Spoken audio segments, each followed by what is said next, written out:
First off, because I know you're a big boxing fan, we got a Triple G and Canelo 2 coming up. Who you got? I got to go with the same result of the way the first fight was supposed to go, and that was Triple G, man.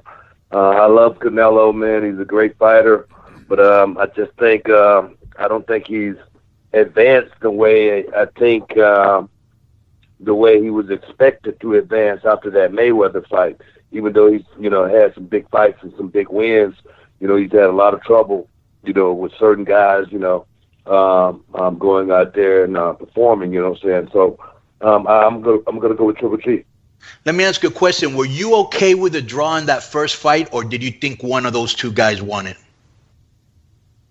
I mean, I saw Triple G winning the fight, but I wasn't upset with the. I wasn't upset with the decision. You know what I mean? It wasn't a landslide or anything like that. It wasn't a blowout. You know what I mean? It wasn't as convincing as one would have wanted to see. With a super fight of that magnitude. Yeah. But you knew they were setting up for that second fight when they did that draw. Like, you smelled it right there, right? Yeah. I mean, that's that was a big one. Because you've been following boxing so long that you can almost tell the storyline sometimes. You know what I'm saying?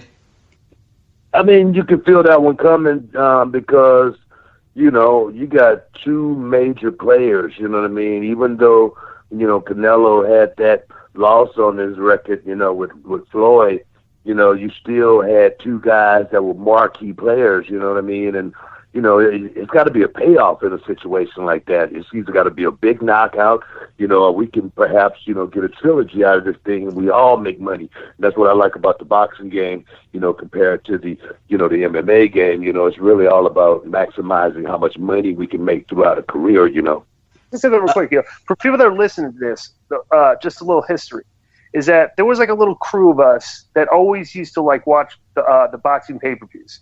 It was me, Book, you and your brother, Konnan.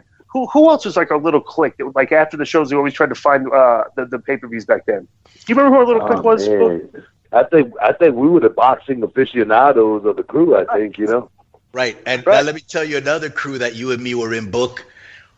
Mondays, who came up better dressed? You, me, Rey Mysterio. It's always that Monday pay-per-view. It was show out time when Booker came in or I came in, or you know what I'm saying?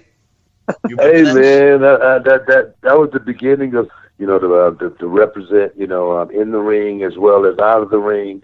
Walking through the airports. You know what I mean? You never know who you're going to be sitting by. You never know who you're going to be talking to. So you got to play the part all the way out. And I tell these young guys that they feel like it's a chore, to look good going through the airport. But when you're a star, you're expected to look good. What do you think now about that possible matchup between the Freak, Deontay, and probably Joshua if he beats Parker? I think Parker, that's pretty much an afterthought. But I really want to see the Anthony Joshua fight with Deontay Wilder. That's a heavyweight boxing extravaganza right there. Joshua has put himself on the map pretty much after that Klitschko fight, as well as he's selling out not arenas, but stadiums, When a guy like that, pretty much make his own mark, he can pretty much, call his own shots, And so and I like the way, Anthony Joshua has been, making his way through, by not just, putting himself out there in harm's way to get knocked off that pedestal. The kid is good. He looks good. He's marketable, as well as, like I say, to make that money in that game is very, very important. When you walk away from it. But Deontay Wilder, Joshua, definitely looking forward to that matchup. And like you said, that's something that very interesting you brought up. Joshua was writing his own tickets in the UK because I don't know if you remember this, but he won the gold medal at the London Olympics. So he got that Olympic pedigree, was already like a hometown hero as an amateur, and he's repping, you know what I'm saying? And he's going to be going against I think he takes Parker, but I think Joshua's going to take him. That's going to be a hell of a fight, whether it's in England or the U.S. You had announced that you want to or you are going to run for mayor of Houston. No, my name is on the ballot on the run for mayor. 2019 November is the election. And, people have been talking to me about it and asking me about it, am I getting ready for it? And I've been getting ready for it, I think, all my life. Now it's just about changing people, young people more than anything, the millennials. They're my ticket to the, mayorship here in Houston, Texas. I think, they are left out of the equation more than anything. They're definitely not inclusive as far as the process go, and, I got a saying, respect your young people. We've been saying respect your elders for years, and I think our young people are, the way for me as far as to get me to the next level. If you do become mayor, I would like you to make me minister of culture, okay? And I would like to oversee all the gentlemen's clubs. Do they have casinos there in Houston or no? No casinos. Okay, we gotta start. We gotta open up a casino. Let me ask you another question: has marijuana been legalized in H-Town? Medicinal purposes only. The cannabis oil. I think that we just opened 3 spots here. I'm just open as of late. Well, I want to oversee all of that. I want to oversee the clubs, the taco shops, art shops, the escort services, and the sports teams. And I want to walk into Little Troy's. You want to be a baller, shot caller, right? You do that for me. I don't think the mayor's office, deal in any of those establishments. All right. We might could talk about something. But so here's the thing, Book. What is it that you have to do? What is the process that you have to do in this whole year for you to get elected mayor? You gotta, I don't know. What is the process? You got to go door to door. Do you have to do what do you got to do? I'm just out campaigning, man. Visiting the colleges. I'm speaking. Showing up at certain events. I'm creating my own events as well. But more importantly, getting the millennial to rally the cause. Young people need a cause more than anything for them to be motivated. And for me, I need them to understand. More importantly, in situations like this, it's normally not about the people. It's normally about the individual. And for myself, I have no agenda other than to go out there and make a better Houston more than anything. I look at the homelessness. I was just in downtown just last night. I'm coming from a Black History function, and just to see so many people out there living in the cold. And it's hard to solve a problem like that if you don't go straight to the source. If you've never been in that situation, it's hard for a group of people that's living real good to understand what it's like to live on the street. So you got to I talk to the homeless, and I tell them that they need a representative. They need someone that can talk for them, that can speak for them and tell, people what they need and what they want, because, it's easy to get institutionalized like going into a prison. It's easy because you're going to get 3 hots in a cot. You know exactly, what's going on. You know exactly what it be at certain times, whatnot. That can become very, very easy for you. Living out there on the street, you know what I mean? Once it becomes repetitious, it can become very easy. But I know everyone do not want to be on the street. What do they want to be? We got to figure out that problem. We got to go to them. So even, with the drug situation, they need representatives, even though they're on drugs, you know what I mean? They could be in rehab, trying to get clean and not find that help. I think they need a representative, someone that could talk for them as well. To tell what it's really like, to know what it's like to be on a opioid, what it's like to be on methamphetamine, how that drug can take you from one place to the next, and you don't realize what's going on until boom, the ball drops. You know what I mean? So my thing is this, man. I'm just a regular citizen statesman. I'm not a politician or anything like that. I'm just like one of them. What do you see now in wrestling, Book, that it's missing from the days when you used to watch wrestling?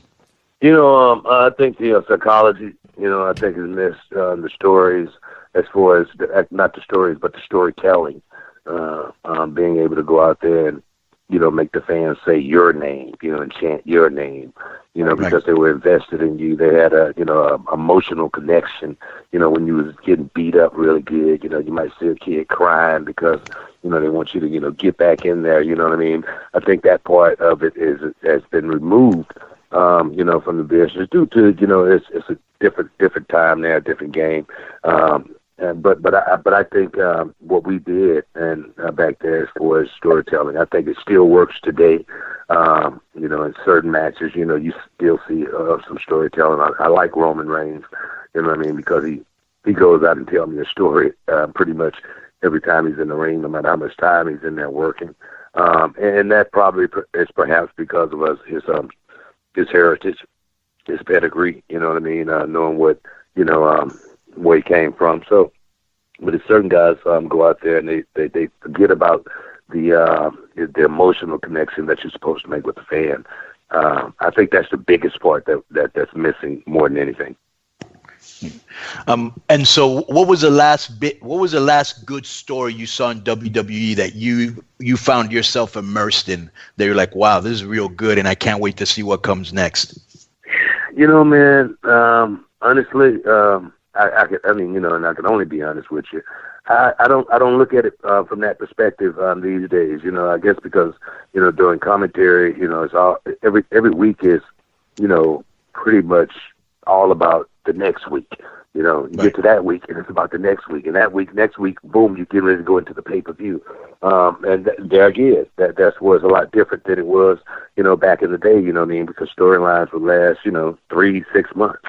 An angle would last, a year. So it's different now. It's a much faster pace nowadays. As far as talent that I like watching, I could pretty much elaborate on that a whole lot more than storylines, because like I say, the storylines now is totally different than I remember having an 8-month run with the Nasty Boys, and I couldn't wait to get out of that marriage, man. I was like, God, please, you know what I mean? But I'm serious. I remember for a while you did like a 3 out of 5 with Benoit, didn't you? A 4 out of 7. Right? That's the 7. That's the 7. But I tell you, that was the greatest stuff I was ever a part of, and that like I say, best of 7. It turned into 8 matches, and it was over a period of 3 months.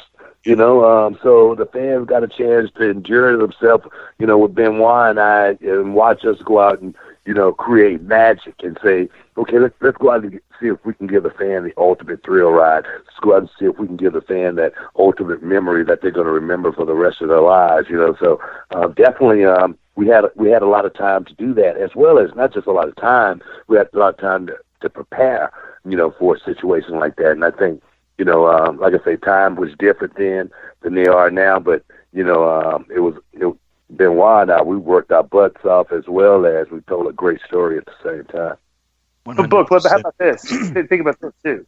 Remember, so this is 20-something years ago, right? And that's back when, like, all of a sudden, things started coming online and stuff, and you were starting to get recognized as a great worker.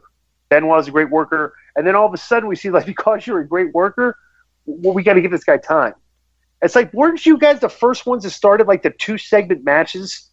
Like, where we go to the commercial break and come back because they want to give you so much time to work. And think about how that is today now. We're like, because guys can work, we said, geez, we got to make their matches like 15 minutes long. Hey, man, that was the beauty of going out there and getting yourself over. And Benoit and I, we had a lot of that where, 2-segment matches, where the matches were that good and that exciting to where people, would hang in there and stick in there and come back from the commercial break. Can't wait to finish watching this thing. That's what I think Benoit and I, we brought that to the table, as well as that people talk about strong style now. What the hell are they talking about? You go back and watch Benoit's fucking and you can call it whatever you want to call it. Yeah. Somebody would get the hell beat out of them. So definitely, we definitely set a standard as far as the game goes. So recently, so was the Corey Graves thing with you? Was that all a work? You know, man, what happened was Corey Graves, you know, we work with each other. Actually, I've mentored Corey Graves since I've been in the company. But what happened was people always would ask on Twitter, man, you and Corey Graves, you must hate him, man. You must want to do something to Corey Graves. And literally a couple of weeks ago, myself and my partner Brad Gilmore, we was doing my radio show, and we came to the last 14 minutes, the last segment. And pretty much the show, the first part we had written out. I wrote it pretty much. But the second part, we were just winging it. We were just talking about anything. We got to the last segment, and I had zero to talk about. So I said, he was like, man, what are we going to talk about? I don't know what we're going to talk about. He said, well, what about, you know, WWE or Corey Graves or something? You know, people always want to know, you know, if you and Corey Graves got heat. You know, and I was like, okay, we can talk about that. So I literally made up that story, and I was joking around. It was a big joke, and if you listen to the radio show, you would know. I even did a rap song, you know, on the show about it, about, you know, challenging the WrestleMania match at WrestleMania, and somebody took it and put a clip on the on YouTube or whatever, and it went viral, you know, to the point to where, you know, USA Today, you know, Forbes.com, you know, everybody, I mean, SB Nation, it was nuts. Let me tell you, to be honest, it was far more entertaining to discuss as if it was a shoot than it would have been as if, like, oh, that's just a work. You know, it's like we're looking for something. You know what? People love it. People love it when you have heat, bro. They love it. Right. You know what? That's true. And I can understand that. I can even appreciate that. You know what I mean? From my wrestling world. You know, but like I said, when Forbes, USA Today, you know, SB Nation, Sports Illustrated, you know, publications, you know, were you know, the writer, you know, is so-called a journalist that went to school for journalism, and this is a story that he writes, two guys that want to get into a fight. I say, if this is where our world is, where the media is reporting on something like this, opposed to real news that's going on in the world right now as we speak, is beyond me. This is a sad state. That's where we are. That we're living in for something like that to happen. Yeah. That's exactly where we are. You know, because if I guarantee if you say Book, if they write Booker T helped some old lady who fell in the middle of the street walk across the street, helped her with her groceries, or Booker T got into a fight with somebody at the corner, I guarantee you more people are going to click on to the fight. Yeah. You know, I you know what? I truly understand that, but like I say, as a journalist, seems like you would you know, at least reach out and say, let me get a statement from Booker T and see, you know, is this real there ain't or no not. time for that. I would say maybe somebody would have reached out to Corey Graves and say, Corey, is this real? You can catch more with Booker T on next week's Keeping It 100 with Konnan, as well as on the Patreon site at patreon.com/Konnan, Konnan.me.